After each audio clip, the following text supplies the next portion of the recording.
eFootball မှာအခုလက်ရှိ rating အများဆုံးကတ်5ကတ်အားလုံးပဲမင်္ဂလာပါ eFootball ပိုင်း Faris account ရဲ့ admin Faris ပဲဖြစ်ပါတယ်ဒီနေ့မှာတော့ကျွန်တော်ကပေါ့နော်ဒါအခုလက်ရှိဒါ eFootball ကထုတ်ခဲ့သမျှကတ်တွေထဲမှာဆိုရင်ဒါ rating အများဆုံးကတ်5ခုကိုတင်ဆက်ပေးသွားမှာဖြစ်ပါတယ်ဒီ rating အများဆုံးကတ်5ကတ်မှာတော့ပရိသတ်တွေကြိုက်နေသက်ကြတဲ့ဒါကစားသမားတွေနမိတ်ကြီးကစားသမားတွေပါဝင်တာကိုတွေ့ရပြီးတော့ဒီကတ်တွေဟာဆိုရင်ပေါ့နော်ဒါ in game အရန်ကောင်းတာကိုလည်းကျွန်တော်တွေ့ရပါတယ်ဒါကြောင့်မို့ဒီကတ်တွေကဘာတွေဖြစ်မလဲဆိုတာကိုဗီဒီယိုလေးဆောင်အောင်ကြည့်လိုက်အောင်ဗျပထမဆုံးအနေနဲ့တော့ကျွန်တော်တို့ဒါဆလာဒန်အီဘရာဟီမိုဗစ်ရဲ့ AC မီလန်ကတ်ကတော့ထိပ်ဆုံးကနေနေရာယူနေပြီးတော့ rating 130နဲ့အတူဒါ eFootball မှာထွက်ရှိတာလည်းဖြစ်ပါတယ်ဒုတိယမြောက်ကတ်ကတော့ဒါလီယိုနယ်မက်ဆီရဲ့အသက်19နှစ်အရွယ်ပေါ့နော်အန်ကာရာမက်ဆီကတ်ဖြစ်ပြီးတော့သူကလည်း rating 130နဲ့ပေါ့နော်ဒါ eFootball ရဲ့ rating အများဆုံးကတ်ဖြစ်နေပါတယ်ပြီးတော့နောက်ထပ်တစ်ကတ်ကတော့ဒါ George Best ပေါ့နော်ဒါမန်ယူအသင်းရဲ့လက်ကျန်ကစားသမားကြီး George Best ရဲ့ကတ်ကတော့ဒါ eFootball မှာ109 rating နဲ့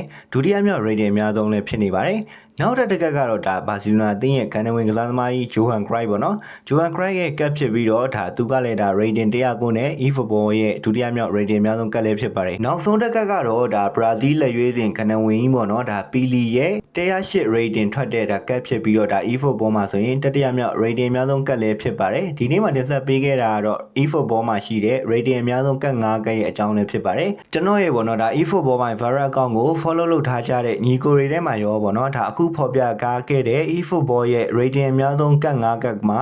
ဘယ်ကတ်တွေကိုပိုင်ဆိုင်ထားကြပြီလဲ5ကတ်လုံးကိုပိုင်ဆိုင်ပြီးပြီလားဆိုတာကို comment မှာဝင်ရောက်ပြီးတော့ရေးခဲ့ကြဖို့လည်းတောင်းဆိုလိုက်ရပါတယ်